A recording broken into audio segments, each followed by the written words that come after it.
Right now, somewhere in your head, a song might already be playing. You didn't choose it, you might not even like it, and no matter what you do, you cannot quite switch it off. Maybe it is a whole chorus. Maybe just 4 notes, looping on their own, over and over, with no real beginning and no end. You were not thinking about it a minute ago. Now, you cannot stop. Where did it come from? And why won't it leave? Almost everyone has this happen. Surveys suggest more than 90% of people get it, at least once a week. And for many, it happens nearly every day. It is so common that it has a name. In English, it is called an earworm. The word is borrowed straight from the German Ohrwurm, a worm in the ear, and it is a surprisingly accurate description of how it feels. Something small has burrowed in, and it is not coming out just because you asked. For something this universal, you would expect us to understand it completely. We don't. But what scientists have pieced together is far stranger than a catchy tune. Start with what an earworm actually is. It is not sound. No music is reaching your ears. It is your brain replaying a memory of sound so vividly that it feels almost like hearing. The part of your brain that processes music, the auditory cortex, can light up in nearly the same way whether a song is playing in the room or only playing in your mind. Researchers have watched this happen in real time. When people are played a familiar song and the audio is suddenly cut, the auditory cortex does not go quiet. It keeps going, filling in the missing notes on its own. Your brain hates a gap in a melody. It will finish the tune for you, whether you wanted it to or not. There is a specific place this loop tends to run. Psychologists call it the phonological loop, a small corner of your working memory that holds sound for a few seconds at a time. It is the same inner voice you use to repeat a phone number to yourself before you dial it. A song can get caught circling inside that loop, played and replayed like a few seconds of tape jammed on repeat. It is short, it is sticky, and it runs underneath whatever else you were doing. So why some songs and not others? Why does one tune vanish the second you hear it, while another digs in for 3 days? A researcher named Kelly Jakubowski set out to answer exactly that. Working at Durham University, she and her colleagues collected thousands of reports of the songs that got stuck in people's heads, and then they took those songs apart, note by note, to find what they shared. The pattern was clear. Earworm songs tend to be faster and upbeat in tempo. They tend to have a common, easy-to-sing melodic shape, the gentle rise and fall you would find in a nursery rhyme or a lullaby. But then, hidden somewhere inside that familiar shape, they have one unexpected twist, an unusual leap between 2 notes, an interval your ear did not see coming. Think about what that combination does to you. The song is simple enough that your brain can replay it without any effort at all, but it is just odd enough in one spot to snag your attention and stop the pattern from settling cleanly. Familiar enough to sing, strange enough to stick. The perfect earworm is both at once. But a sticky song is only half the story. The other half is you and the exact moment you were in. A music psychologist named Victoria Williamson gathered enormous numbers of earworm reports to map out what actually sets one off, and the triggers fell into patterns. The most obvious is simple exposure, hearing a song recently or hearing it again and again, but the others are stranger. A single word, a face, a place.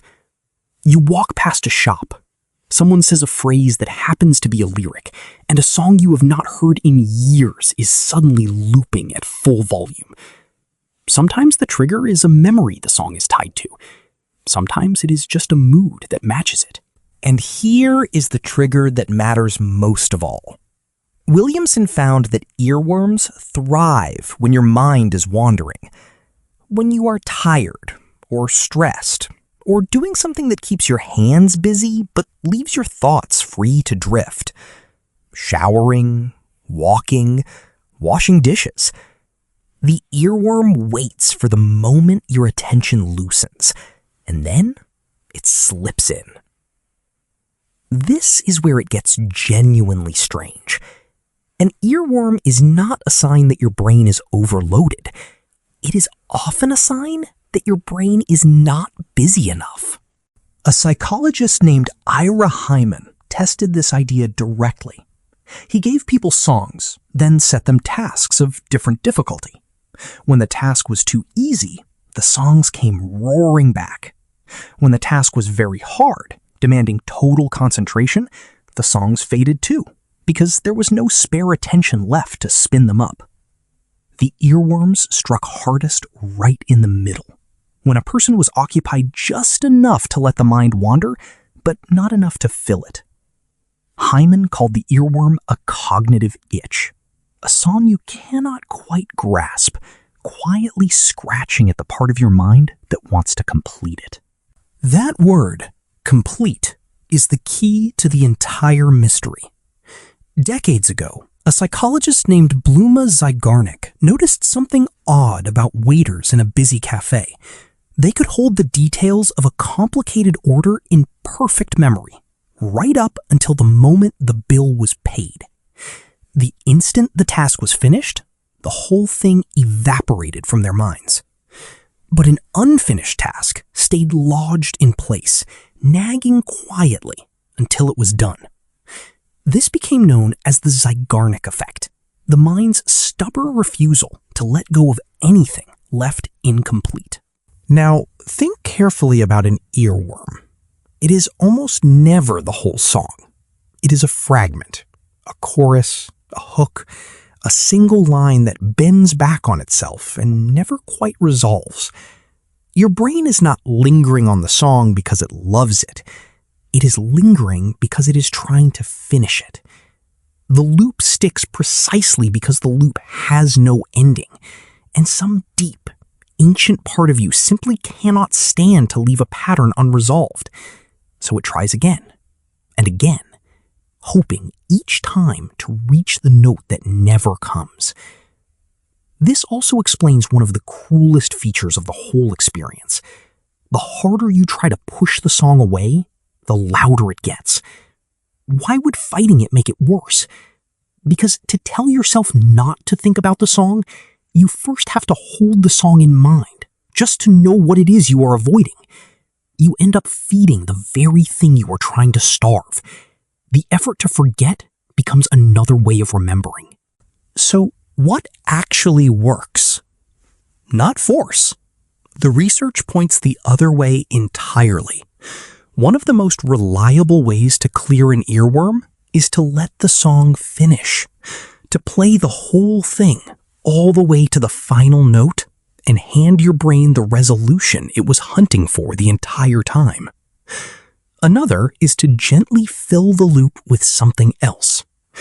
Studies have found that chewing gum, of all things, can reduce earworms because the same inner machinery you use to silently sing along is now busy moving your jaw. And the oldest method of all is to give your mind a task that is demanding enough to crowd the song out, but not so dull that your attention drifts straight back to it.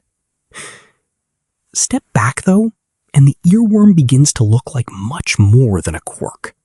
It is a small, daily glimpse into something most people never notice about their own minds. You like to believe you are the one in charge in there, that your thoughts are things you choose, that the voice in your head speaks only when you tell it to. The earworm quietly proves otherwise, because the system that loops a song is the same system humming away underneath all of your idle moments. When your mind wanders, it is not going blank. It is wandering somewhere, pulled along by memories and associations you never consciously selected. A song looping in your head is simply that hidden process made audible. For once, you can actually hear your mind doing what it does all day long, generating thoughts on its own, in the background without ever asking your permission. And of everything the mind could choose to replay, why music? Daniel Levitin, who has spent his career studying music and the brain, points out how astonishingly deep our wiring for melody runs. The brain stores and replays a tune far more easily than it stores almost anything else. A melody may be one of the stickiest things a human mind can hold. Long after you have forgotten a fact, a face, or a phone number, you can still sing a jingle you have not heard since you were a child. Your brain treats music as something worth keeping and worth replaying, whether you have any use for it or not. There is a reason for that, buried far back in your history. For almost all of human existence, there was no writing.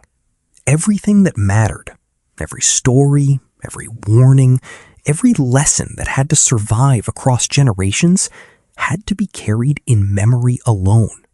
And the easiest way to make something unforgettable was to set it to rhythm and melody. Song was not entertainment, it was storage. The same machinery that locks a meaningless pop hook into your head for 3 days is the machinery your ancestors used to remember the things that kept them alive. The earworm is that ancient gift, still running, with nothing important left to carry. So, the song stuck in your head is not a malfunction. It is your memory, your auditory cortex, and your restless, wandering mind all caught together in the act, replaying a pattern they could not bear to leave unfinished. Right now, somewhere in your head, that song might still be playing. You never chose it. You may not even like it, but it was never an intruder. It is the sound of your own mind, running on its own, exactly the way it always has, finally turned up loud enough for you to hear.